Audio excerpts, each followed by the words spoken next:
तो बच्चों अभी तक हम जो भी पढ़े उसके आगे का जो टॉपिक था कि भूगोल काल में विषयों के साथ क्या संबंध है, उसको हम एक रेखा चित्र के माध्यम से समझाने का प्रयास किए हैं कि किस तरह से भूगोल जो है प्राकृतिक विज्ञानों से संबंधित है और साथ साथ में सामाजिक विज्ञानों से संबंधित है। जैसा कि हम देखते हैं कि प्राकृतिक विज्ञान के विषयों के तहत हम मुख्यतः भू विज्ञान, मौसम विज्ञान, जल विज्ञान, मृदा विज्ञान, वनस्पति विज्ञान और प्राणी विज्ञान और पर्यावरण विज्ञान का हम लोग अध्ययन करते हैं। और उसी में से हम क्या किए हैं कि भूगोल जो है इसकी जो महत्वपूर्ण चीजें हैं, इससे जो भी चीज है उसको आत्मसात किया है और उसको भूगोल के तहत जो है भू आकृति विज्ञान के तहत उसको हम अध्ययन करते हैं। उसी तरह से प्राकृतिक विज्ञान के विषय मौसम विज्ञान है, तो मौसम विज्ञान से भी हम लोग क्या किए हैं, जो भी है मौसम और जलवायु से संबंधित जो भी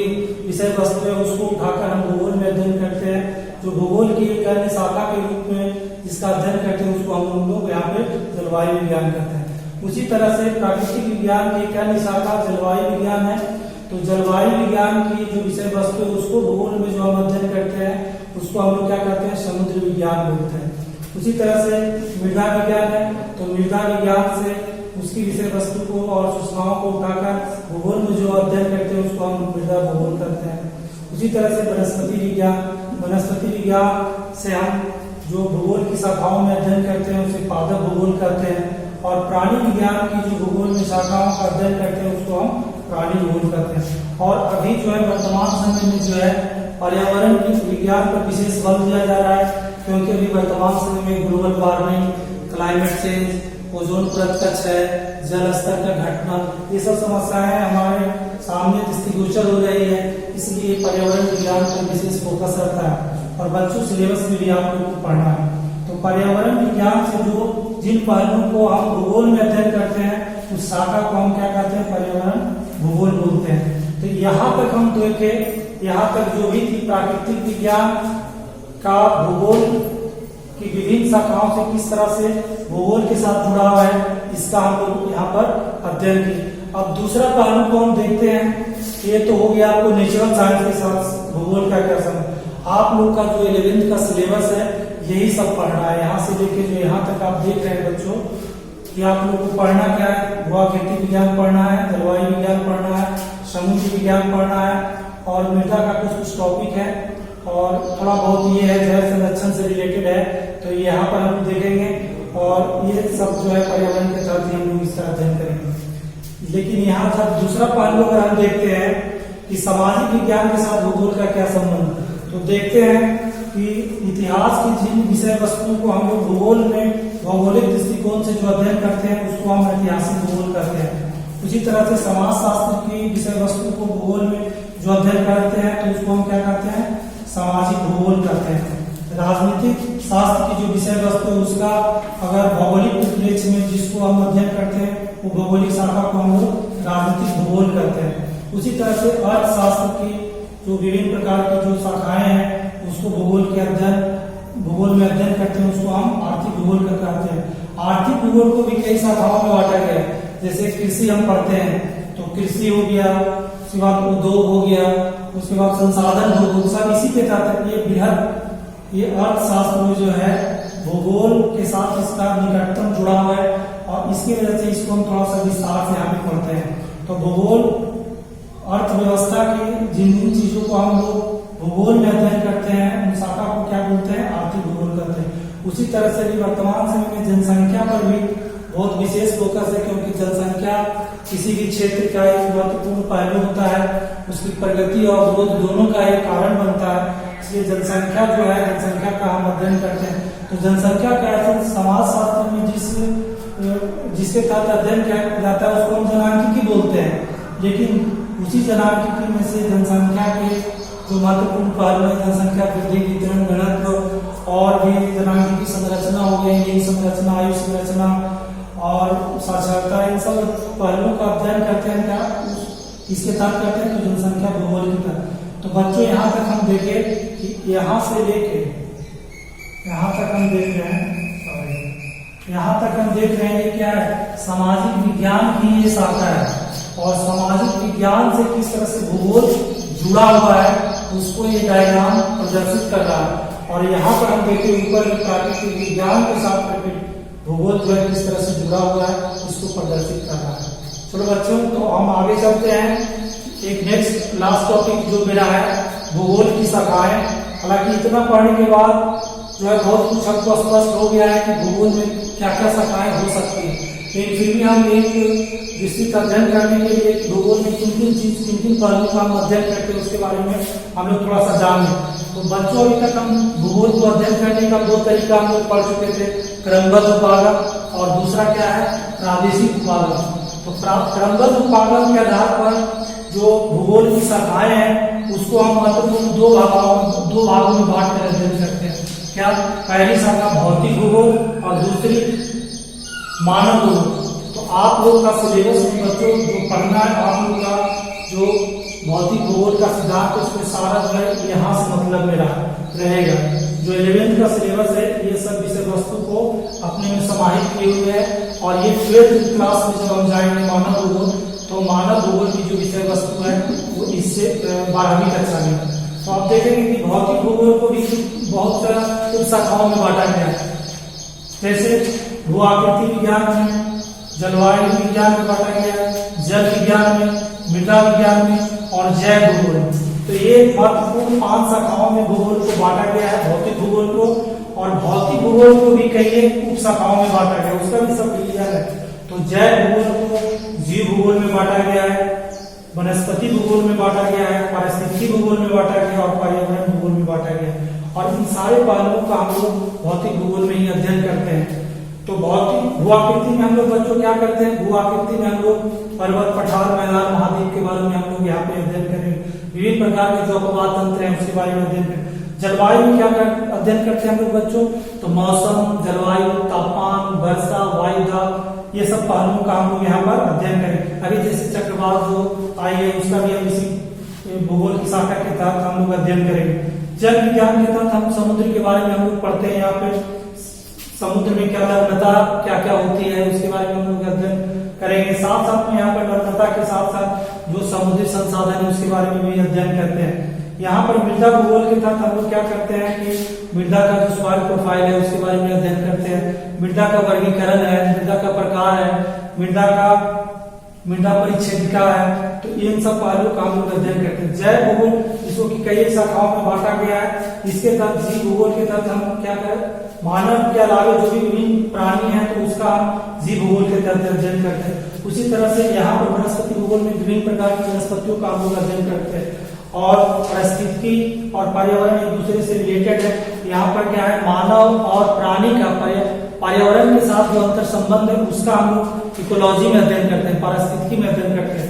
और साथ साथ में यहीं पर हम लोग बच्चों देखेंगे कि जो विभिन्न प्रकार के पारिस्थितिकी तंत्र वगैरह है, जो आहार जाल है, आहार श्रृंखला, ये सब का भी हम लोग यहाँ पर अध्ययन करते हैं। पर्यावरण भूगोल अभी का बर्निंग इशू है, और पर्यावरण जो अभी हम क्लाइमेट चेंज देख रहे हैं, ओजोन परत का क्षय देख रहे हैं, उसके बाद और भी विभिन्न प्रकार की जो पर्यावरण समस्याएं जो हमारे सामने आ रही है उन सबको इसी के तहत हम लोग अध्ययन करेंगे।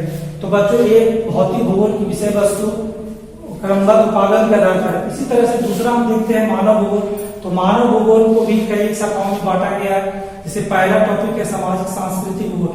संस्कृति से मतलब होता है किसी भी आदमी का धर्म, जाति, लिंग के आधार पर जो है हम अध्ययन यहाँ पर करेंगे। भाषा, जाति, लिंग, इन सब पहलुओं का अगर भूगोल में अध्ययन करेंगे तो उसी को हम लोग क्या बोलेंगे, सामाजिक सांस्कृतिक भूगोल बोलेंगे। जनसंख्या भूगोल के तहत हम बताया कि जनांगीकृत के तहत हम अध्ययन करते हैं। तो इसमें जनसंख्या की वृद्धि, वितरण, उसके बाद घनत्व, फिर उसी का जनांगीकी संरचना, आयु संरचना, लिंग संरचना, उसके बाद आयु, लिंग, पिरामिड, साक्षरता, ये सब पहलुओं का विशेष हम यहाँ पर अध्ययन करते हैं। अधिवास भूगोल को हम दो भागों में बांट कर अध्ययन करेंगे, एक ग्रामीण भूगोल और दूसरा नगरीय भूगोल। ग्रामीण भूगोल को किस तरह से नगरीय भूगोल से उसकी जीवन शैली किस तरह से अलग है, तो यहाँ पर हम अधिवास भूगोल के तहत ग्रामीण और नगरीय जनसंख्या की जो विशेषताएं हैं उसका हम अध्ययन करेंगे।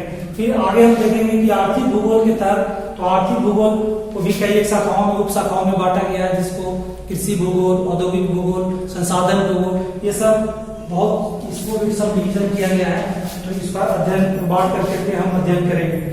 और राजनीतिक भूगोल में क्या है कि जो हम देश की सीमाएं हैं और अंतर्राष्ट्रीय देशों के साथ भारत का जो संबंध है उसका हम यहाँ पर अध्ययन करेंगे। और ऐतिहासिक भूगोल के तहत जो है कोई भी सब्जेक्ट का कुछ ना कुछ इतिहास होता है, तो यहाँ पर भूगोल का किस तरह से विकास क्रम अभी तक चल के आया है, तो उसके बारे में अध्ययन करेंगे। अब दूसरा ये तो हो गया क्रमबद्ध उपागम के आधार पर। दूसरा बच्चों में देखेंगे प्रादेशिक उपागम के आधार पर।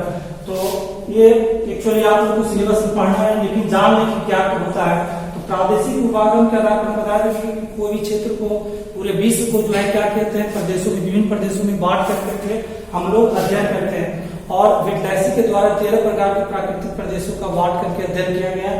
और उन 13 प्रकार के प्राकृतिक प्रदेशों को भी हम कई छोटे, बड़े और अन्य निम्न जो है स्तरीय में बांट कर अध्ययन करते हैं। तो बच्चों यहाँ पर हम देखिए विटलैसी के द्वारा विभिन्न प्रकार के प्राकृतिक प्रदेशों का विभाजन किया गया है। तो उसको भी प्राकृतिक प्रदेशों को बृहद, मध्य और लघु प्रकार के स्तरों में बांटा गया है, जिसका कि हम लोग भूगोल के में अध्ययन करेंगे। दूसरा है क्या, दूसरा हम अध्ययन करेंगे प्रादेशिक क्षेत्रीय अध्ययन। फिर तीसरा जो है ग्रामीण नियोजन और शहरी नियोजन के बारे में हम लोग जो है प्रादेशिक उपागम के तहत बांट करके अध्ययन करते हैं, क्योंकि एक जनसंख्या हो सकती है, या तो ग्रामीण हो सकती है या तो नगरीय हो सकती है, और उसका नियोजन, दोनों का नियोजन करने का तरीका अलग अलग हो सकता है। इसलिए इन सब पहलुओं का हम यहाँ पर अध्ययन करेंगे। अभी वर्तमान समय में जो क्या है कि रीजनल डेवलपमेंट पर विशेष बल दिया जा रहा है, तो प्रादेशिक विकास का भी हम यहाँ पर अध्ययन करेंगे। और लास्ट जो है प्रादेशिक विश्लेषण को भी जो है भूगोल के तहत अध्ययन की एक महत्वपूर्ण शाखा के रूप में इसको जो है प्रादेशिक उपागम के तहत इसका हम लोग अध्ययन करें। तो बच्चों इस तरह से हम लोग यहाँ पर भूगोल क्या है, भूगोल का अन्य विषयों के साथ क्या संबंध है और भूगोल की क्या क्या महत्वपूर्ण शाखाओं है, इसके बारे में हम लोग विस्तृत अध्ययन किए। अब इससे रिलेटेड जो भी प्रश्न ऑब्जेक्टिव बन सकते हैं या सब्जेक्टिव, नेक्स्ट वीडियो में हम इसको प्रयास करेंगे पूरा कंप्लीट करने का। ठीक है बच्चों, तो अभी तक हम लोगों ने जो जो पढ़ा है उसको एक बार से फिर से हम समराइज कर देते हैं यहाँ पे, और देखते कि सबसे पहले हम क्या देखें कि भूगोल का क्या अर्थ है। तो भूगोल का अर्थ बताया कि जो है ज्योग्राफी शब्द जो है सर्वप्रथम इराटोस्थेनीज के द्वारा प्रयोग किया गया था, और यहाँ पर उनको ही जो है व्यवस्थित भूगोल का जो है क्या पिता कहा गया है। वैसे अगर देखा जाए तो हिकेटियस को भूगोल का पिता कहा जाता है।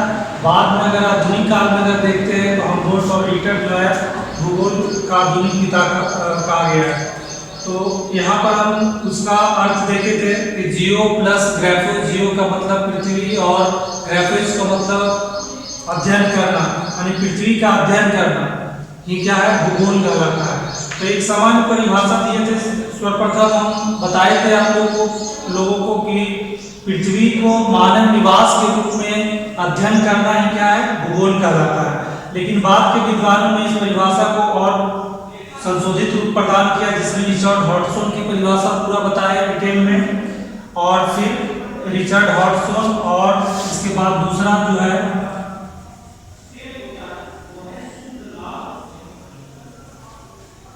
अल्फ्रेड हेटनर के बारे में बताया था। तो हॉटसन की परिभाषा जो है मुख्यतः किस पर आधारित था, रिचर्ड हॉटसन पूरा नहीं बनता है, रिचर्ड हॉटसन, अल्फ्रेड हेटनर। तो रिचर्ड हॉटसन के द्वारा क्या कहा गया था, पूरा हम ये नहीं करेंगे कि थोड़ा सा जानेंगे कि ये क्या है। ये क्षेत्रीय विभिन्नताओं पर प्रकाश डाला था, और उन्होंने कहा था कि भूगोल में जो है क्षेत्रीय विभिन्नताओं का ही अध्ययन किया जाना ही क्या है भूगोल है। यहाँ पर अल्फ्रेड हेटनर के द्वारा क्या है, किस चीज पे प्रकाश डाला गया, तो कार्य कारण, कॉज और इफेक्ट पर प्रकाश डालते हुए कहा गया कि इन दोनों का अध्ययन ही भूगोल का मुख्य उद्देश्य होना चाहिए। और यही परिभाषा जो है बाद में देखते हैं कि एक वैज्ञानिक परिभाषा के रूप में ये आती है। अभी भी वर्तमान समय में कार्य और कारण पर विशेष बल दिया जाता है, और भूगोल जो है कैसे एक वैज्ञानिक विषय के रूप में डेवलप हुआ है, तो इसके बारे में हम लोग देखते हैं यहाँ पर। जैसे ये भी पढ़े थे कि भूगोल एक वैज्ञानिक विषय के रूप में, तो वैज्ञानिक विषय के रूप में कैसे डेवलप हुआ है, क्योंकि अभी वर्तमान समय में पहले जो है क्या और कहाँ पर ज़्यादा फोकस रहता था, जैसे पर्वत, पठार, मैदान, झील, जो भी विभिन्न प्रकार के कलाकृतियाँ हम लोग को देखते थे, उसका सिर्फ जो है क्या करते थे, पहचान पे हम बल देते थे, यानी क्या का हमको उत्तर देता था। बाद में फिर जो है उसके वितरण पर हम ध्यान देने लगे। स्थानिक वितरण जो है विभिन्न प्रकार की भौगोलिक जो चर होते हैं उसकी क्या का वो उसका प्रेजेंटेशन कहाँ कहाँ पर है, यानी कि वितरण पर हमें कहाँ का वो परिचय देता था। लेकिन बाद में जो है और उसमें भूगोल को वैज्ञानिक रूप लाने में इसका बड़ा महत्वपूर्ण योगदान है। और आज जो है भूगोल जो है पहले जिस तरह से क्या था, किसी भी प्रदेश का सिर्फ वर्णनात्मक अध्ययन करना ही क्या कहलाता था, भूगोल कहलाता था। जो हम देखे पर्यावरण में और जो अनुभव किए और उसी को अपने लेखनी के द्वारा वर्णन कर देते तो वही भूगोल कहा जाता था। लेकिन वर्तमान समय में क्या है कि कोई भी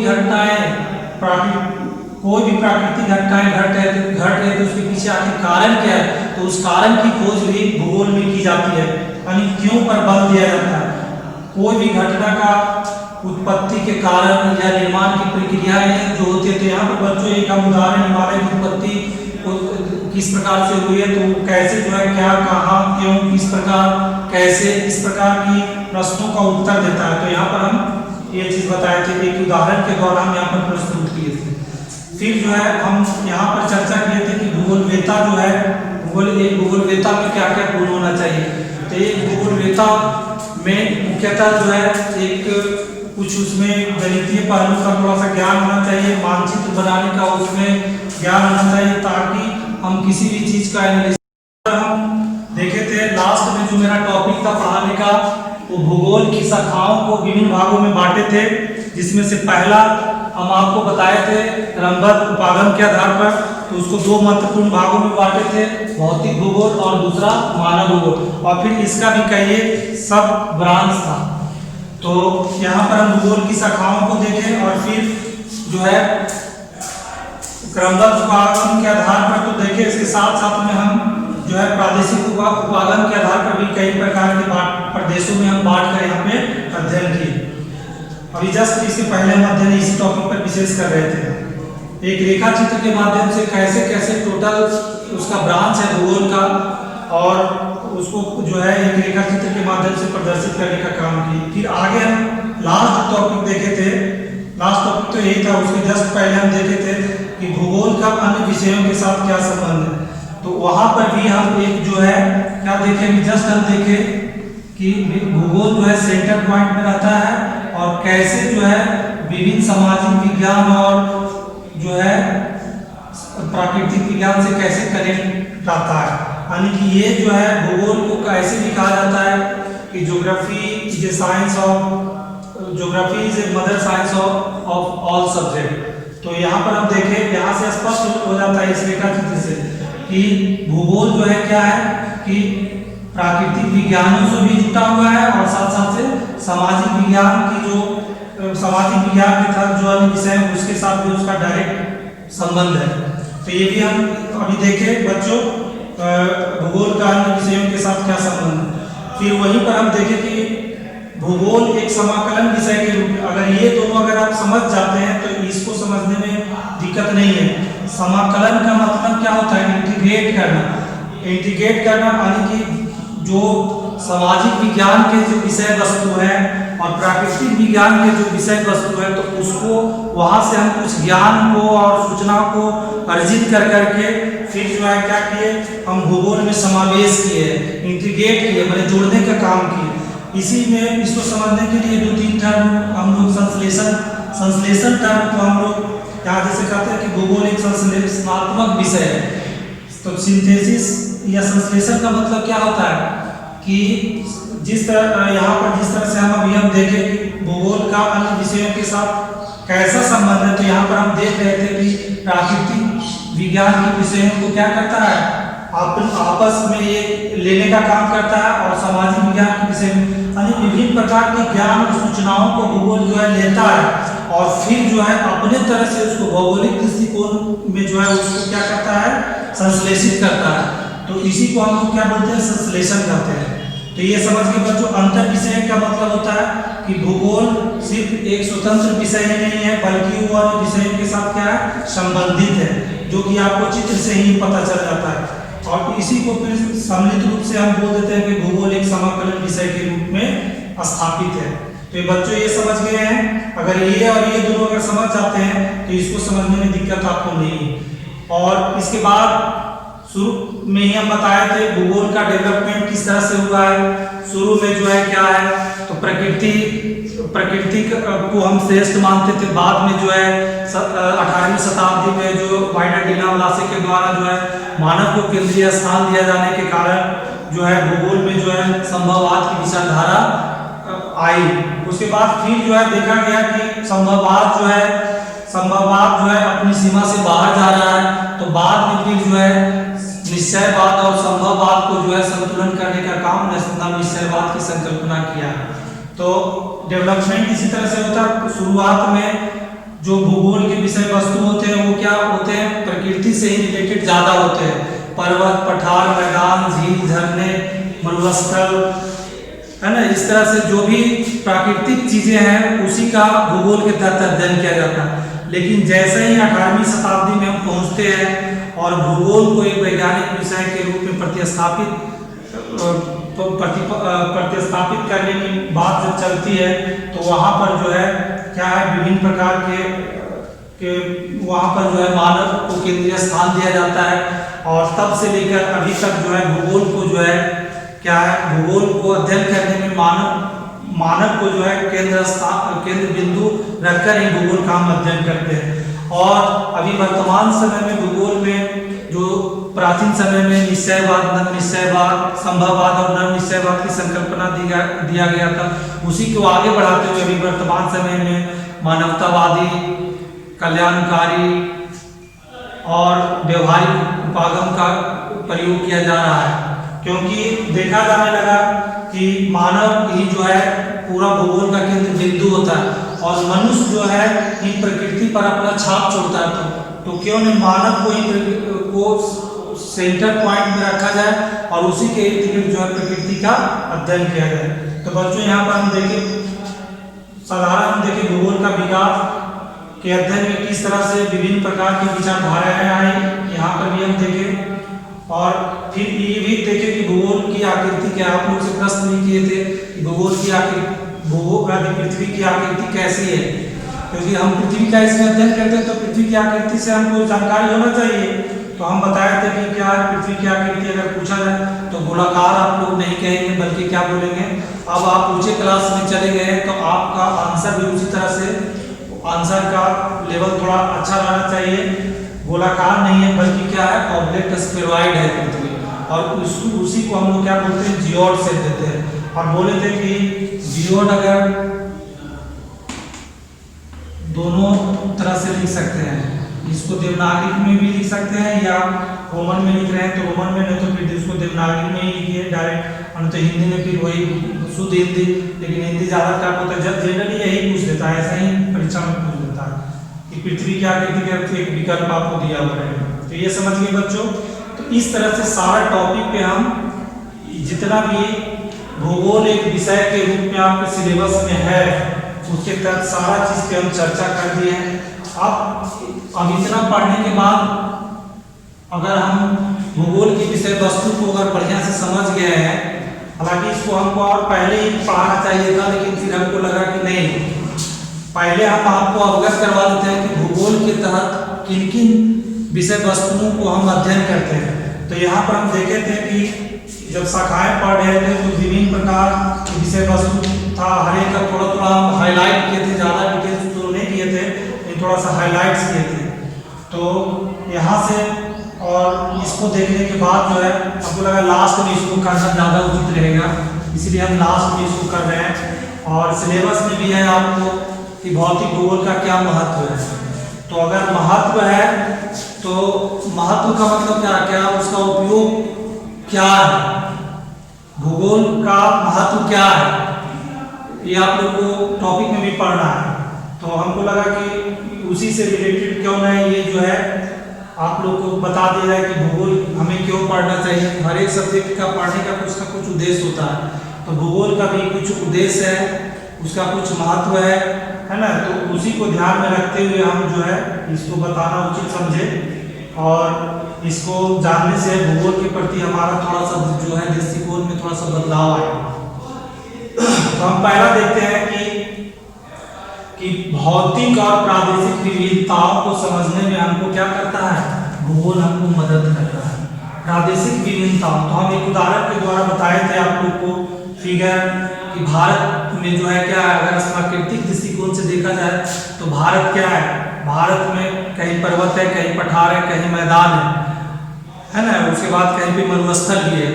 तो इस तरह से देखते हैं तो क्या है, प्रादेशिक विभिन्नता, और प्रादेशिक विभिन्नता रहने के कारण जो है उसकी सामाजिक आर्थिक क्रियाओं पर उसका प्रभाव पड़ता है। जो हम बताए थे कि मैदानी भागों में कृषि का डेवलपमेंट ज़्यादा है, वनस्पत प्रायद्वीपीय भारत में क्या है, खनिज संसाधनों की बहुलता रहने के कारण और समुद्र तटीय इलाका होने के कारण क्या है, वहाँ पर जो है उद्योगों का विकास अपेक्षाकृत उत्तरी मैदानों की अपेक्षा ज़्यादा हुआ है। और इसी तरह से फिर बताया कि मैदानी भागों में कृषि का डेवलपमेंट ज़्यादा हुआ है, उसके बाद जो है पर्वतीय भागों में जो है क्या पर्यटन क्षेत्रों का बढ़ावा ज़्यादा मिला है। मरुस्थलीय भाग अभी भी जो है विकास के अभी दौर से अभी थोड़ा बाहर है, और लेकिन है जो मानव जो है वहाँ पर भी, अगर राजस्थान में भी अगर हम देखते हैं तो वहाँ पर जो है ये मरुस्थलीय क्षेत्र में जो भी है जो है नदी के द्वारा जो है विभिन्न प्रकार के नहरों का निर्माण किया गया है। जैसे इंदिरा गांधी नहर के बारे में आप लोग जानते होंगे, तो इंदिरा गांधी नहर का जो है विकास जो है राजस्थान को बीच जो है हरिके बैराज है, सतलज और ब्यास की जो मुहाना है, वहाँ से एक नदी निकाल करके जो है पूरे राजस्थान के में जो है सिंचाई किया जा रहा है, और वहाँ पर कृषि का डेवलपमेंट किया जा रहा है। तो ये सब जो है संभववादी विचारधारा को प्रदर्शित करता है। तो यहाँ पर हम देखें कि भौतिक एवं प्रादेशिक विभिन्नताओं को हम क्या है समझने में, अगर ये सब अगर भूगोल हम पढ़ते हैं तो विभिन्न प्रकार की स्थलाकृतियों में जो विभिन्नता है उसको समझने में हमको क्या करती है, मदद करती है। और कोई भी व्यक्ति अगर अपना कोई भी रोजगार या व्यवसाय कोई भी करना चाहता है, तो अगर उसको भौगोलिक ज्ञान है तो वो अपना व्यवसाय वो अच्छा व्यवसाय के रूप में परिवर्तन करने के लिए वो कहाँ पर वो स्टैब्लिश करेगा, तो वो उसकी समझ विकसित होती है। तो ये समझने में, तो इसीलिए पहला पॉइंट है कि भूगोल जो है भौतिक और प्रादेशिक विभिन्नताओं को समझने में मदद करती है। पहला पॉइंट हो गया बच्चों क्लियर। दूसरा हम देखेंगे कि विभिन्न भौतिक और सांस्कृतिक लक्षणों को अध्ययन में हमको क्या करता है, भूगोल मदद पहुंचाता है।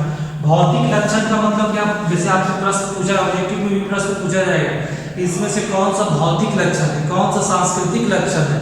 तो भौतिक लक्षण के मतलब का माने जो प्रकृति प्रदत्त जो चीज हम अपने आसपास जो चीज देखते हैं, तो हम आसपास क्या देखते हैं, आसपास देखते हैं कहीं पे पर्वत है, कहीं पठार है, मैदान भी है, कहीं मरुस्थल है, कहीं झील है, कहीं नदी है ना।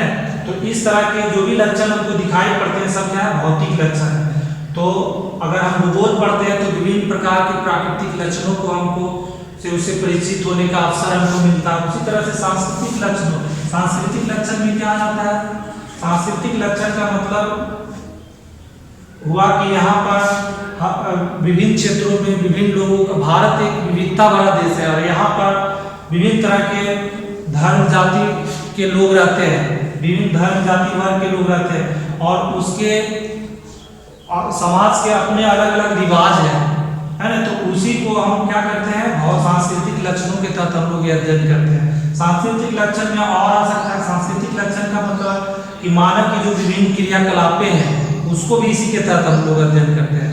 सांस्कृतिक लक्षण के ही तहत जैसे मानव बस्ती है, तो ये क्या है, सांस्कृतिक लक्षण है। यानी कि सीधे इसको कहेंगे मानवीय लक्षण बोल सकते हैं। ऐसे संस्कृति का अगर एप्रोप्रिएट अगर उसको बोला जाए तो धर्म जाति लिंग वर्ग ये सब का इसके तहत अध्ययन किया जाता है। लेकिन यहाँ हम सब कहेंगे बहुत सांस्कृतिक लक्षण से हम कहेंगे कि जो मानव जो है धरातल पर पृथ्वी पर विभिन्न प्रकार के जो स्थलाकृतियों का निर्माण किया है, विभिन्न प्रकार के जैसे बस्ती बनाए हैं, रोड सड़क वायु परिवहन, ये सब संचार साधनों का विकास किया है। कहीं कहीं पे हम लोग देखते हैं तो कहीं जो है कृषि का डेवलप किया है, जो क्षेत्र कृषि के अनुकूल है तो कृषि का डेवलप किया है, जो इंडस्ट्री के अनुकूल है तो वहाँ इंडस्ट्री लगाया गया है। तो कृषि, उद्योग, परिवहन के साधन, रोजगार, व्यवसाय सब इसी के तहत आ जाता है। तो ये सब चीज अगर हम भूगोल पढ़ते हैं तो ये सब चीज से हम क्या होते हैं, अवगत होते हैं। इन सब चीजों का अध्ययन से हम क्या होते हैं, अवगत होते हैं। तो ये इसीलिए हम लोग को भूगोल पढ़ना चाहिए। दूसरा क्या है, तीसरा क्या है इसमें, पृथ्वी के भौतिक, पर्यावरण और मानवीय क्रियाओं का अध्ययन। तो हम लोग जानते हैं बच्चों कि भूगोल में है जो क्या अध्ययन किया जाता है, तो भूगोल जो है मानव और प्रकृति के बीच जो अनुनाश्रय संबंध है उसी का हम लोग अध्ययन करते हैं। तो तीसरा पॉइंट यही है कि पृथ्वी के भौतिक, पर्यावरण और मानवीय क्रियाओं का हम लोग अध्ययन इसमें किया जाता है। अगर भूगोल पढ़ते हैं तो दोनों के बीच भौतिक पर्यावरण और मानवीय क्रियाओं या मानवीय पर्यावरण भी कह सकते हैं कि भौतिक पर्यावरण और मानवीय पर्यावरण के बीच किस तरह से अनुनाश्रय संबंध है। तो हमको इससे भूगोल पढ़ने से इसमें एक समझ विकसित होती है। आगे हम देखेंगे, अगर भूगोल पढ़ते हैं तो आपको विभिन्न प्रकार के संसाधनों से आपको परिचय आप लोगों को जानने का मौका मिलता है। विभिन्न प्रकार संसाधन किसको बोलते हैं, संसाधन प्रकृति में पाए जाने वाली वे सभी वस्तुएं जो हमारे दैनिक जीवन के लिए क्या हो, उपयोगी हो और बाजार में उसकी कुछ न कुछ कीमत होनी चाहिए। तो उसी को हम लोग क्या कहते हैं, संसाधन कहते हैं। और संसाधन जैसे प्रकृति में संसाधन है लेकिन क्या है, अवरोध है, मानव की पहुंच सभी जगह अभी तक मानव नहीं पहुंच पाया है। तो यहाँ पर लेकिन मानव जो है, मानव में क्या है, मानव को प्रकृति के संसाधनों तक पहुंचने के लिए उसमें क्या है, बुद्धि दिया है। तो मानव जो है अपनी बुद्धि का इस्तेमाल करके जो है विभिन्न प्रकार के तकनीकी संसाधनों का, तकनीकी या प्रौद्योगिकी का उपयोग करके संसाधनों तक पहुंच अपना बना रहा है। अभी भी जैसे बोला जाता है कि समुद्री संसाधन का अभी तक जो है मानव जो है उतना उपयोग अभी नहीं कर पाया है। उसके पीछे कारण यही है कि अभी भी जो है समुद्र में जो भी अपार अद्भुत संपदा जो है पड़ी हुई है तो वहां तक हम अभी पहुंच नहीं पाए। लेकिन निकट भविष्य में कहा जा रहा है कि अगर मानव जो है इसी रफ्तार से अपना अगर विकास करता रहेगा तो है भविष्य में जो है समुद्री संसाधनों का भी हम निकट भविष्य में उपयोग कर सकते हैं। तो यही है कि संसाधनों का विवेकपूर्ण उपयोग, विवेकपूर्ण से कहने का मेरा मतलब है कि संसाधनों का इस्तेमाल हम, तो बच्चों यहाँ पर हम अभी देखें कि संसाधनों का विवेकपूर्ण उपयोग की समझ विकसित करता है। और एक सामान्य आदमी को लगता है कि धरातल पर एक उदाहरण के जरिए हम इसको आपको समझाने का प्रयास कर रहे हैं कि एक सामान्य आदमी को लगता है कि पृथ्वी पर जो है बहुत जो है जल है। लेकिन बच्चों आप लोग को जानकारी होनी चाहिए कि जो हमारे पास 71% जल है, अगर टोटल पृथ्वी को अगर एक सर्किट डायग्राम में अगर उसको दिखाते हैं तो इसका जो है क्या है 29% ही स्थल है और बाकी जो है 71% क्या है, जल है। तो हमको लगता है कि पूरा पृथ्वी पर तो पानी की तो बहुतता है, लेकिन ये पानी जो है क्या है, पानी जो 71% है उसका अगर 100% माना जाए तो उस 100% में 97% जो है क्या है, लवणीय जल के रूप में, मात्र 3% ही मीठे पानी जल के रूप में है, जो कि हमारे पीने के लिए उपयोग उसको हम लोग कर सकते हैं। और 3% में भी क्या है, 1.5% तो हमारा क्या है जो है पर्वतीय भागों में, हिमानी भागों में वो जो है बर्फ के रूप में आच्छादित है, और बात 1.5% ही हमारे पास अवेलेबल पानी होता है। तो अगर भूगोल पढ़ते हैं तो संसाधनों का संसाधन कितना है और उसका जो है हम लोग को किस तरह से उपयोग करना है ताकि वो जो है आने वाले दिनों में हमको समस्याओं का सामना ना करना पड़े। आज क्या हुआ है बच्चों, आज जल संकट की एक समस्या हमारे सामने, एक जो विकराल समस्या उठ खड़ी हुई है, तो उसके पीछे कारण क्या है कि हम लोग जो है क्या पानी का अंधाधुंध उपयोग कर रहे हैं। अंधाधुंध उपयोग करने से क्या जल स्तर धीरे धीरे घटते जा रहा है और पानी का हम लोग क्या करें, वर्षा के ऋतु में जो पानी आती है तो उसको हम संरक्षित भी नहीं करते हैं, वो जो बहते हुए जो है क्या है समुद्र में चली जाती है और हमारे काम के, इसीलिए आजकल जो है क्या है इसको जो है एक जो है रेन वाटर हार्वेस्टिंग के जरिए जो इसको संरक्षण करने का काम किया जा रहा है। तो यहाँ मेरा कहने का मतलब है कि संसाधनों का विवेकपूर्ण उपयोग की समझ आप में विकसित करेगा। एक जल का एक उदाहरण दिए, उसी तरह से और भी कई संसाधन है, कोयला, पेट्रोलियम, इसकी भी एक निश्चित मात्रा है और भी जो भी खनिज है तो उसका एक पृथ्वी के भूभाग में, पृथ्वी के गर्भ में उसकी एक निश्चित मात्रा ही है और उसको अगर हम अंधाधुंध उपयोग करेंगे तो आने वाली पीढ़ी जो है उसको जो है दिक्कतों का सामना करना पड़ सकता है। इसलिए हम संसाधन का उतना ही उपयोग करें जितना हमारे लिए आवश्यक है। तो ये बच्चों समझ गए। तो ये भूगोल अगर आप पढ़ते हैं तो आपको संसाधनों के प्रति जो है उसका महत्ता और उसका उपयोग करने की एक समझ विकसित आप में हो जाएगी। तो आगे देखते हैं कि पर्यावरण समस्याओं से अवगत होते हैं। अगर आप भूगोल पढ़ते हैं तो अभी जैसे वर्तमान समय में विभिन्न प्रकार की वैश्विक समस्याएं हमारे सामने उठ खड़ी हुई है, जैसे ग्लोबल वार्मिंग है, क्लाइमेट चेंज जो है एक बृहद टर्म है। तो ग्लोबल वार्मिंग हो गया, क्लाइमेट चेंज हो गया, ओजोन परत का क्या हो रहा है, क्षय हो रहा है धीरे धीरे। फिर क्या है, जल स्तर अभी हो जाए कि जल स्तर जो है धीरे धीरे गिर रहा है, मृदा का क्षरण हो रहा है। तो ये सब जो है समस्याएं, क्या समस्याएं उत्पन्न हो रही है। अगर भूगोल हम पढ़ते हैं तो इन समस्याओं से हमको क्या होगा, परिचय होगा, अवगत हो, तो हम उनके प्रति क्या जागरूक बनेंगे और जागरूक बनेंगे तब जो है क्या होगा, पृथ्वी जो है उसके अस्तित्व पर किसी तरह का खतरा नहीं आएगा। अगर इसी तरह से अगर हम जो है पर्यावरण को प्रदूषित करते रहेंगे तो आने वाले दिनों में जो है क्या पृथ्वी को जो है विभिन्न प्रकार की समस्याओं का सामना करना पड़ सकता है। और अब तो हम देख भी रहे हैं कि ये समस्याएं के रूप में हमारे सामने आने भी लगी है। अब और भी देखेंगे कि भूगोल का कहाँ उपयोग है बच्चों, भूगोल हमको क्यों पढ़ना चाहिए। तो प्रशासन आप लोग अभी पढ़ रहे स्टूडेंट है, हो सकता है कल भविष्य में आप प्रशासनिक पदाधिकारी या और भी विभिन्न क्षेत्रों में अगर जाए, सैन्य क्षेत्र में भी जा सकते हैं, प्रशासन के क्षेत्र में भी जा, तो वहाँ पर भी इसका उपयोग। अगर एक प्रशासक रहता है, कोई जिले का मालिक रहता है, तो उसको किस क्षेत्र में कितना हमको ध्यान देना है, उसकी क्या संसाधन है। संसाधन का मतलब प्राकृतिक संसाधन, मानव भी एक प्रकार का संसाधन है और सभी संसाधनों में मानव जो है क्या है सर्वोच्च संसाधन है।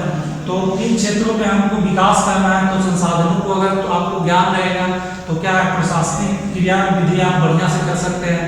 तो प्रशासन के क्षेत्र में भी इसका उपयोग आप योजना बनाएंगे तो जहाँ पर जो जिस प्रकार की हमारा मांग रहेगा उसी प्रकार का हम जो है इम्प्लीमेंट करेंगे, उसी प्रकार की उसका जो है हम प्रयोग करेंगे। फिर जो है देखते हैं बच्चों आजकल जो है सीमा पर जो है विभिन्न प्रकार के देशों से झड़प या युद्ध की स्थिति बनते रहते हैं। तो वहाँ पर अगर विभिन्न क्षेत्रों का अगर भौगोलिक ज्ञान है तभी है जो हम अपनी सैन्य कार्रवाई बढ़िया से कर सकते हैं।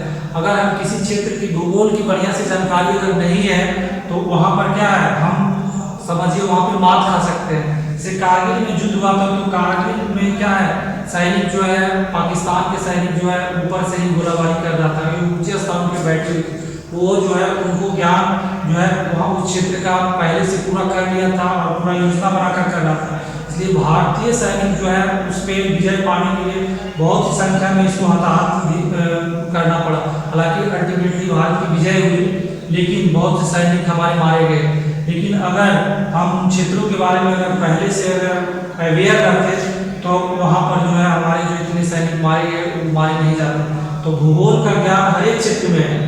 तो हम यहाँ पर समझाने का प्रयास किए बच्चों की भूगोल हमें क्यों पढ़ना चाहिए। अब जो है थोड़ा सा देख लेंगे बच्चों, इस टर्म आया हुआ है कि ये सब क्या है। जैसे कार्टोग्राफी है, तो जैसा कि बताया कि भूगोल में जो है क्या है, मानचित्र का हम लोग अध्ययन करते हैं। मानचित्र जो है क्या है, मानचित्र समझ लो कि भूगोल का एक तरह से कहिए एक अस्त्र है और उसको मानचित्र बनाने की जहाँ पे कला जहाँ सिखाई जाती है उसी को हम क्या बोलते हैं, कार्टोग्राफी कहते हैं। ये एक विषय है जिसमें मानचित्र बनाने की कला यहाँ पे सिखाई जाती है। तो कार्टोग्राफी हो गया। फिर यहीं पर एक टर्म आता है क्या, जीआईएस क्या है।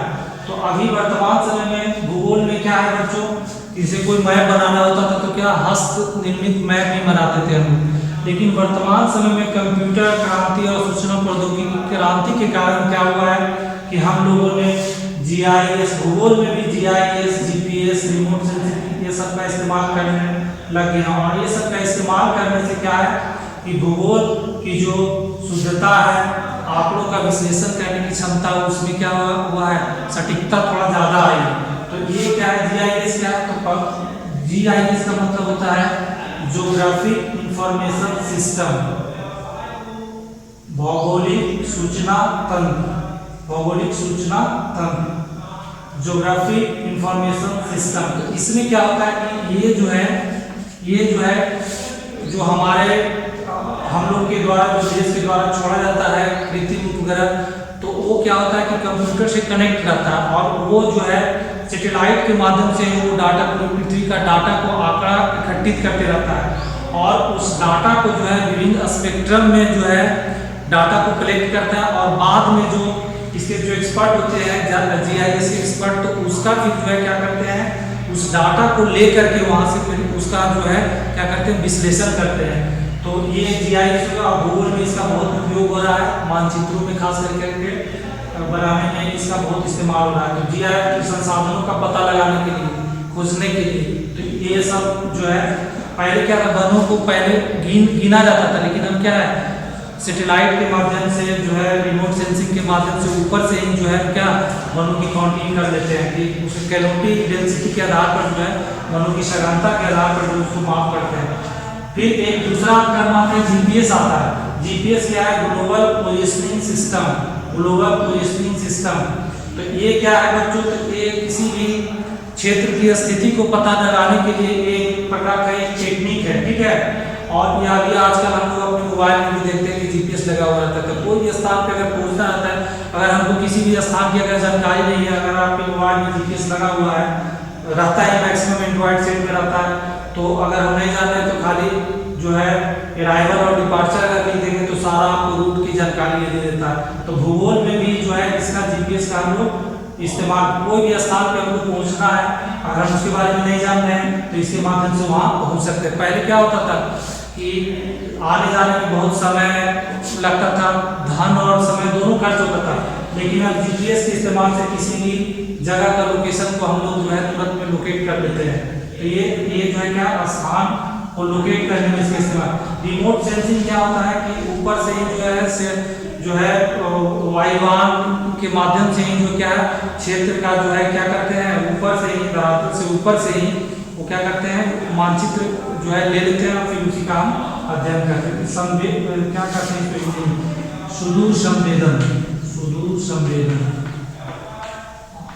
यानी धरातल से ऊपर से ही, सुदूर धरातल से ऊपर से ही क्या करते हैं, हम उसका मानचित्र लेते हैं और बाद में फिर उसको हम एनालिसिस करते हैं। तो बच्चों इस तरह से भूगोल जो है भूगोल एक विषय के रूप में डेवलपमेंट में हम देखते हैं कि प्रारंभ जो है हुआ क्या, शुरू में भूगोल का विकास सिर्फ एक वर्णनात्मक भूगोल के रूप में हुआ था और शुरू में जो है सिर्फ वितरण पे ध्यान दिया जाता था।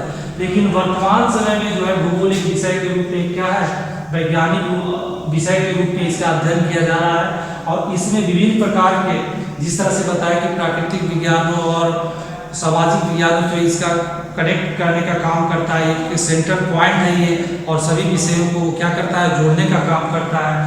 और जो अभी वर्तमान समय में जो कंप्यूटर क्रांति है उसका भी हम लोग इस्तेमाल कर रहे हैं। तो अन्य एक जो है स्वतंत्र विषय के रूप में अभी जो है भूगोल एक स्थापित हो गई है, तो इसका हम अभी वर्णन किए।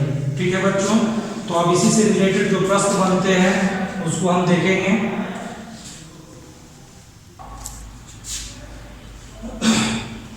तो बच्चों अब हम जो है इस चैप्टर को विस्तार से हम पढ़ें, ठीक है, और इस पढ़ने के बाद जो है हम देखेंगे कि इससे प्रश्न हमसे बनता है कि नहीं, क्या हम उन सब बातों को चर्चा की आपके सामने कि नहीं। आप क्वेश्चन हम पहले हम करेंगे और उसके बाद 5 सेकेंड का हम वक्त देंगे आप लोगों को, आप सोच के रखेंगे और फिर जो है हम बाद में लास्ट में हम आंसर भी बोलेंगे। और आप लोग कागज कलम तैयार रखेंगे और हम बोलेंगे और आंसर जो है आप लोग लिखते जाइए, ब्लैक बोर्ड पे नहीं लिखेंगे। तो आप लोग लिखते जाएंगे आंसर। इससे पता चलता है कि आप लिख रहे हैं कि नहीं लिख रहे हैं। चलिए तो ठीक है, पहला प्रश्न को हम करते हैं कि भूगोल शब्द का प्रयोग सर्वप्रथम किस विद्वान ने किया था। तो हम जैसा कि पहले से भी बताते आ रहे हैं कि क्वेश्चन को पढ़ने के दरमियान जो मुख्य बिंदु रहता है उसको हम पहले चिन्हित कर लेते हैं और फिर उसके बाद आंसर पे जाते हैं। तो यहाँ पर हम क्या देख रहे हैं कि भूगोल शब्द की बात कर रहा है कि भूगोल शब्द का प्रयोग सर्वप्रथम किस विद्वान ने किया। हमको विद्वान का नाम बताता रहा है जिसने भूगोल शब्द का इस्तेमाल किया है। तो सर्वप्रथम कौन किया था बच्चों?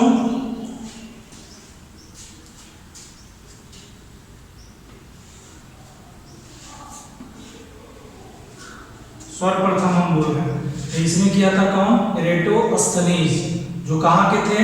यूनान के थे, जिसको कि वर्तमान समय में क्या ग्रीस भी बोलते हैं, है ना। यूनान, ग्रीस, वहाँ के रहने वाले लोग ग्रीक भी बोलते हैं, तो वहीं के थे। और उन्होंने सर्वप्रथम जो है भूगोल शब्द, एक्चुअली यहाँ पे भूगोल शब्द लिखने का मतलब है ना ज्योग्राफी शब्द है, ब्रैकेट में कर लेंगे। फिर दूसरा है कि भूगोल का पिता किसे कहा जाता है। तो यहाँ पर भूगोल का पिता कहा है कि भूगोल का पिता किन्हें कहा जाता है, भूगोल का पिता किन्हें कहा जाता है। तो बच्चों इसके बारे में बताए थे, 3 तरह का पिता का चर्चा किए थे। तीनों प्रश्न बन सकता है और प्रश्न इसीलिए दिए ताकि स्पष्ट हो सभी चीज में क्या क्या टर्मिनोलॉजी में क्या अंतर है बेसिक। तो हम यहाँ एक सामान्य हम बोल रहे हैं कि भूगोल का पिता किसे कहा जाता है, यानी कि भूगोल जो है, भूगोल का वर्णन जो है अपने ग्रंथों में जो है किसने जो है किया था, जिसके कारण है जो पृथ्वी का वर्णन जो है किसने जो है सर्वप्रथम किया था अपने पुस्तकों के माध्यम से। और इसी के कारण से उनको जो है हम लोग भूगोल का पिता कहते हैं। और आपको हिंट देते हैं कि उनकी जो पुस्तक थी और उस पुस्तक का नाम है जेस पीरियोडस, ये भी हम लिखे भी थे ब्लैक बोर्ड पर, जेस पीरियोडस। तो उसी पुस्तक में जो है पृथ्वी का विशद वर्णन उन्होंने किया है ना, और क्रमबद्ध वर्णन किया था। और इसी वजह से इसको जो है भूगोल का पिता। तो आंसर क्या होना चाहिए? हेकेटियस। कहीं पे हिकेटियस लिखता है, एक्चुअली HE है। और जैसा कि हम लोग जानते हैं तो ही बोले और चाहे हे बोले, ठीक है, तो दोनों मिल सकता है आंसर, हिकेटियस भी हो सकता है, हेकेटियस भी लिखा हुआ रह सकता है। तो चलिए इसका आंसर हो गया बच्चों। अब तीसरा प्रश्न देखते हैं। अब देखिए ये भूगोल का पिता नहीं है, यहाँ पर देखिए टर्म आ गया व्यवस्थित। व्यवस्थित भूगोल का पिता किसे कहा जाता है? तो यहाँ तो आंसर हिकेटियस हो गया, लेकिन जैसे हम देखें, इसीलिए हम कहते हैं कि क्वेश्चन को यहाँ पे अभी हम देखें, पहला प्रश्न देखें कि भूगोल का पिता किसे कहा जाता है, लेकिन यहाँ पर हम देख रहे हैं क्या व्यवस्थित टर्म जुटा हुआ है। तो व्यवस्थित भूगोल का पिता किसे कहा जाता है, तो यहाँ पर आंसर मेरा बदल जाएगा। व्यवस्थित जैसे ही आ जाएगा तो इसका मतलब हमको जो है एरेटोस्थनीज, जिसने कि भूगोल शब्द को इस्तेमाल किया है। तो यहाँ पर आंसर क्या होगा? व्यवस्थित भूगोल का पिता किसे कहा जाता है? एरेटोस्थनीज को। और एरेस्टोनीज जो है एक भूगोल को जो है एक अलग अध्ययन विषय शास्त्र के रूप में प्रतिपादित करने का काम किया है। और इसी वजह से इनको जो है क्या किया कहा जाता है? व्यवस्थित भूगोल का पिता कहा जाता है। आगे हम देखेंगे बच्चों चौथा प्रश्न क्या है कि आधुनिक भूगोल का पिता किसे कहा जाता है। तो इसमें हम देख रहे हैं टर्म जो देख रहे हैं क्या है? आधुनिक शब्द लगा हुआ है। तो आधुनिक भूगोल का पिता कहने का मेरा मतलब क्या है? आधुनिक समय की बात कर रहा है, यानी कि भूगोल में जो आधुनिक समय है उसकी बात कर रहे हैं। तो भूगोल में आधुनिक समय जो है 17वीं शताब्दी, 18वीं शताब्दी, 19वीं शताब्दी और 20वीं शताब्दी जो है ना, अभी वर्तमान समय में चल रही है 17वीं शताब्दी से लेके, तो ये सब को हम लोग आधुनिक काल के नाम से जानते हैं। शुरू में बताए थे हम जब भूगोल का विकास पढ़ रहे थे तो उस समय हम देख रहे थे कि भूगोल का विकास जो प्रारंभ में जो है क्या यूनानियों और रोमनों के द्वारा किया गया था, है ना। और वो जो क्या था, भूगोल का चीज सम्मतकालीन काल था। लेकिन यहाँ बोल रहे हैं कि आधुनिक काल, तो आधुनिक काल का पिता जो है इनको बोला जाता है हम्बोल्ट और रीटर को बोला जाता है, क्योंकि जानते हैं बच्चों की इन्हीं दोनों के द्वारा जो है भूगोल के जो है अध्ययन के जो विभिन्न उपागम है उसके बारे में जो है इन्होंने विस्तृत रूप से वर्णन किया है। तो इसके कारण ये आधुनिक भूगोल का पिता हम्बोल्ट और रीटर को कहा जाता है। फिर नेक्स्ट प्रश्न हम देखते हैं कि भूगोल के अध्ययन के दो उपागम कौन कौन है। तो इसका आंसर बच्चों क्या होगा, अभी थोड़ा चर्चा किए, थोड़ा ऊपर में ही चर्चा किए, दोनों का नाम आया है। तो दोनों ने क्या किया था, भूगोल के अध्ययन के दो नए उपागमों का वर्णन किया। दो नए उपागम कौन कौन सा था। प्रथम उपागम को कहते हैं हम लोग क्रमबद्ध उपागम या क्रमबद्ध विधि भी बोलते हैं, और दूसरा जो उपागम या विधि था वो क्या था, प्रादेशिक विधि। तो भूगोल के अध्ययन के जो उपागम में पहला लिखेंगे क्रमबद्ध विधि या क्रमबद्ध उपागम और दूसरा प्रादेशिक उपागम। फिर इसका आंसर देखेंगे आगे, छठा प्रश्न देखेंगे कि भूगोल के अध्ययन में क्रमबद्ध विधि किसके द्वारा परिवर्तित किया गया। भूगोल के अध्ययन में क्रमबद्ध विधि किसके द्वारा परिवर्तित किया गया। तो बच्चों हम रेखा चित्र के माध्यम से बताने का प्रयास किए थे उसमें आपको कि एक तरफ जो है विभिन्न प्रकार के जो भौगोलिक चर है उसको लिए थे, और पूरा पृथ्वी को 5 जोन में ABCD करके बांटे थे उधर, और इधर से कोई एक भौगोलिक चर को लेकर के अगर पूरे क्षेत्र का अध्ययन किया जाता था तब उसको हम क्या बोलते थे, क्रमबद्ध विधि बोलते थे।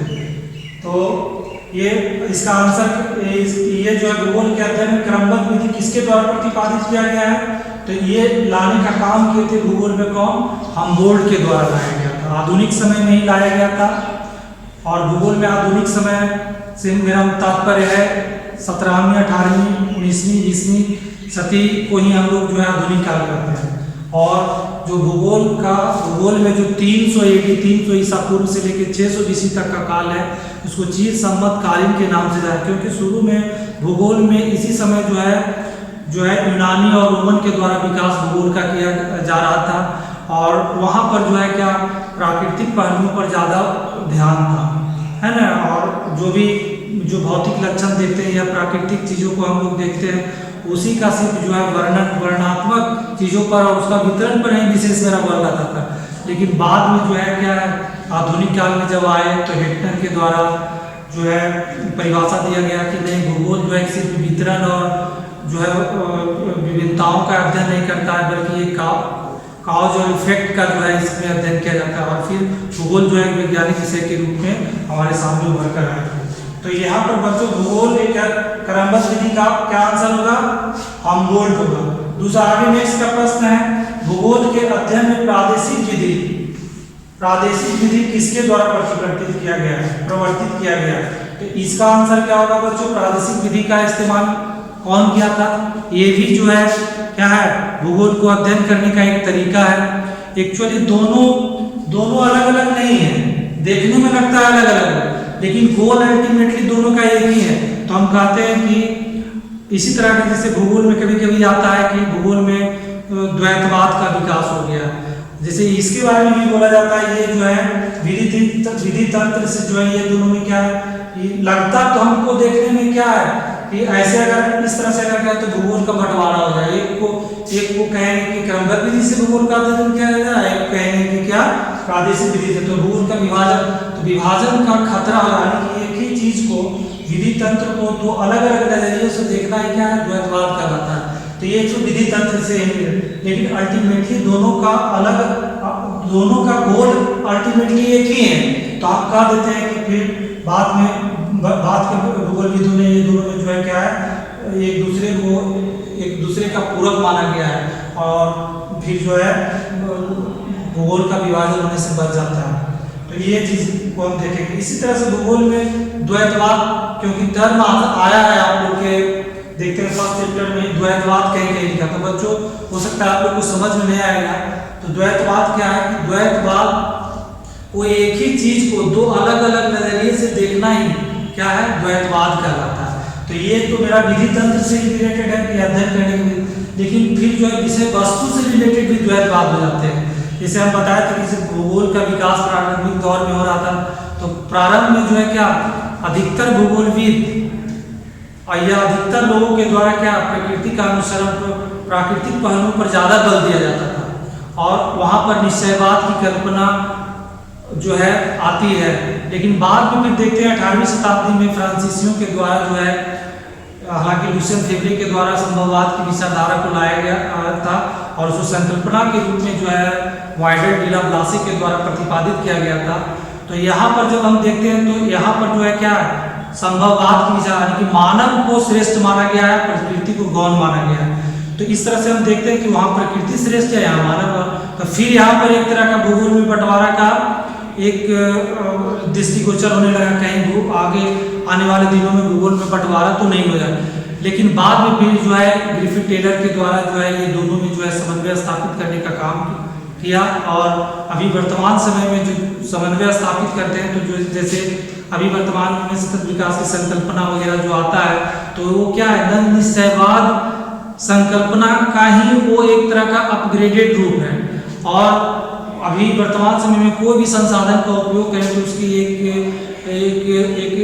एक निश्चित स्तर तक ही हम उसका उपयोग कर सकते हैं। उससे ज़्यादा अगर स्तर तक करेंगे तो फिर हमारी आने वाली पीढ़ी को जो है दिक्कतों का सामना करना पड़ सकता है। इस वजह से न निश्चयवाद की संकल्पना से प्रेरित होकर ही जो है अभी वर्तमान में सतत विकास की संकल्पनाओं पर विशेष बल दिया जाता है। तो बच्चों ये समझ गए हम दोनों, द्वैतवाद भी आप समझ गए। कुछ चीज जो है क्वेश्चन के माध्यम से ही जो छूट जाता है वो प्रयास करेंगे समझाने का। चलिए आगे यहाँ पर देखेंगे कि भूगोल के अध्ययन के लिए क्रमबद्ध विधि को और किस नाम से जाना जाता है। तो हम पढ़ाने के दरमियान बच्चों ये छूट गया था कि क्रम, लेकिन अगर आप बढ़िया से अगर उसको माइंडली बेस से अगर सूक्ष्म अगर उसको देखेंगे तो उससे ये बात स्पष्ट निकल कर आती है कि भूगोल के अध्ययन के लिए क्रमबद्ध विधि को और किस नाम, तो इसको जो है इसमें क्या करते हैं क्रमबद्ध विधि में वो एक टॉपिक को हम लेते हैं और पूरा विश्व को एक यूनिट मानकर कोई एक भौगोलिक क्षण को लेकर उसका अध्ययन करें, यानी एक टॉपिक का अध्ययन करते हैं। तो इसीलिए इसको हम क्या बोलते हैं प्रकरण विधि भी बोलते हैं। आंसर इसका क्या होगा बच्चों प्रकरण विधि। प्रकरण विधि क्यों बोले कि कोई एक पहलू को लेते हैं, जैसे जलवायु, तो जलवायु का ही जो है पूरे पृथ्वी पर देखेंगे उसका कैसी कैसी जलवायु पाई जाती है।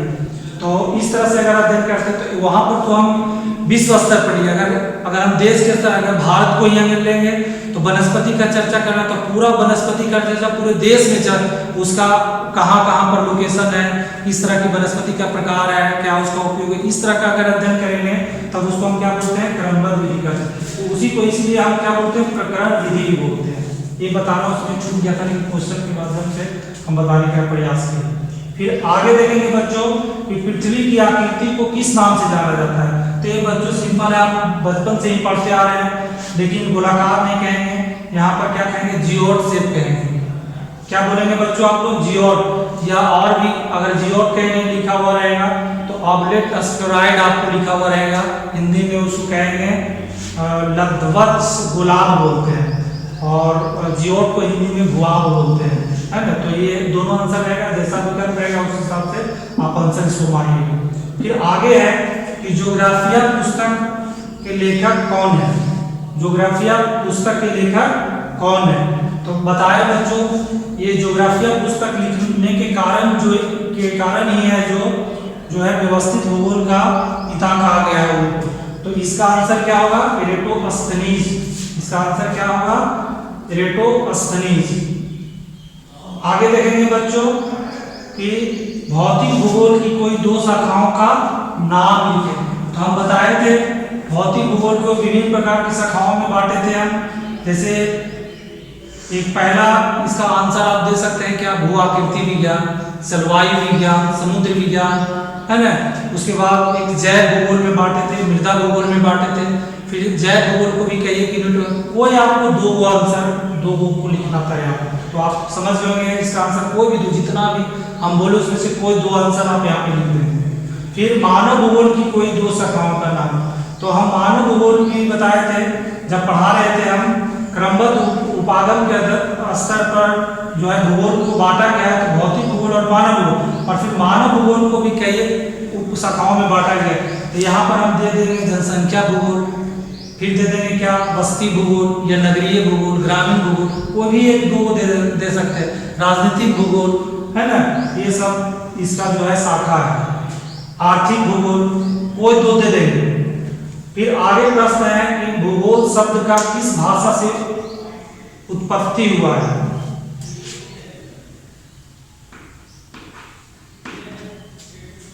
भूगोल शब्द किस भाषा से उत्पन्न हुआ है, ज्यादा ठीक रहेगा।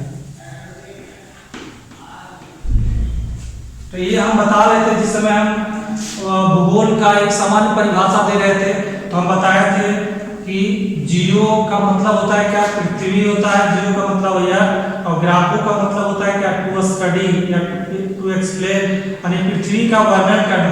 तो ये जो टर्म जो है एक्चुअली अभी तो हम लोग को लग रहा है अंग्रेजी शब्द है, लेकिन इसकी उत्पत्ति कहाँ से हुई है तो हम देखेंगे तो यूनान से हुई है। यूनानी शब्द है जियोग्राफो, जिसके ग्राफी हम नहीं कहते, ग्राफोज कहते हैं, और वहीं से जो है इसकी उत्पत्ति हुई है। तो बच्चों इसका आंसर क्या होगा, यूनानी होगा। और यूनान को ही अभी वर्तमान समय में क्या ग्रीस भी बोलते हैं, ग्रीक, वहाँ के रहने वाले लोग ग्रीक भी बोलते हैं।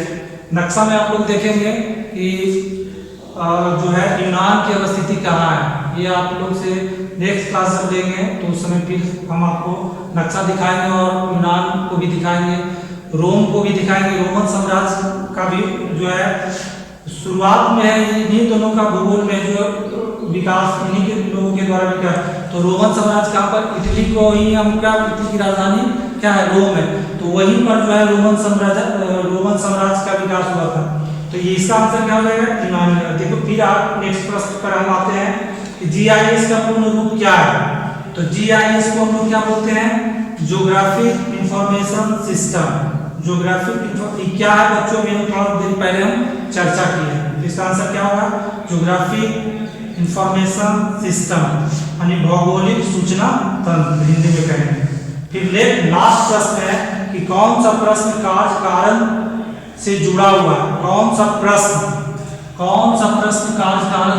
तो भूगोल की जब परिभाषा दे रहे थे अल्फ्रेड हेक्टर के द्वारा, तो उनके द्वारा ये परिभाषा दिया गया था कि भूगोल में सिर्फ वितरण और विभिन्नताओं का भी अध्ययन नहीं किया जाए, बल्कि उसमें क्या किया जाए, कार्य कारण संबंधों का अध्ययन किया जाए। और यही जो है भूगोल को जो है क्या है, भूगोल विषय को एक वैज्ञानिक आधार प्रदान करता है। तो इससे क्या प्रश्न निकल जाता है, यहाँ पे कार्य कारण का मतलब क्या आंसर देता है मेरा, क्यों का आंसर देता है। पहले शुरुआत में हम भूगोल जो है क्या और कहाँ पर ही मेरा बल देता था, लेकिन बाद में जो है क्यों पर भी बल दिया जाने लगा। इस प्रकार से बच्चों इससे रिलेटेड जितना भी प्रश्न बन सकता था, हम क्वेश्चन के माध्यम से आपके नज़दीक पहुँचने का प्रयास किए। और इस तरह से बच्चों ये चैप्टर समाप्त होता है, और फिर नेक्स्ट चैप्टर में हम लोग फिर मिलते हैं। और आप लोग जो है मैप से रिलेटेड कुछ जानकारी आप लोग मैप के बारे में भी थोड़ा सा बताएंगे आगे। तो ठीक है बच्चों, तो अब नेक्स्ट क्लास में फिर मिलते हैं। Thank you.